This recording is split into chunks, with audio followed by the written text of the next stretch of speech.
देश को घारिला भाइरस चिंता। भारतर 4टी राज्य में 6 आक्रांत चिन्हट हेबा परे पुणी आगकू लॉकडाउन लागू हेबो बोली लोकंक मध्यरे आशंका बढ़ुछि। सेपटे सोशल मीडिया रे हैशटैग लॉकडाउन मध्य ट्रेंड करुछि। बेंगालुरु रे 2 शिशु, चेन्नई रे 2 एवं अहमदाबाद रे जणे 2 मासर शिशु एचएमपीवी रे आक्रांत होइछन्ति।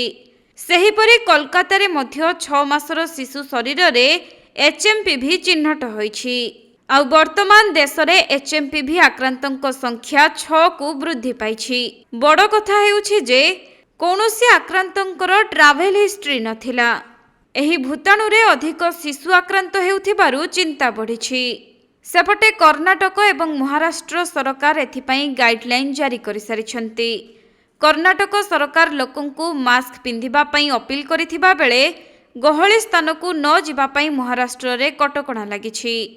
अन्यपटे एचएमपीवी को नहीं भयभीत न हेबा पई केंद्र स्वास्थ्य मंत्री जेपी नड्डा परामर्श दैछन्ति। तेबे एचएमपीवी कोनोसी नुआ भूताणु नुहे। 2001 रे प्रथमे एही भूताणु चिन्हट होइथिला।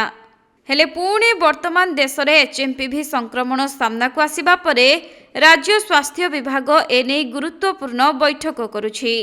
एथिसहित थंडा काश हेले परीक्षा करिबा सह सतर्क रहिबाकू लोकमानंकू परामर्श दिया जाउछि।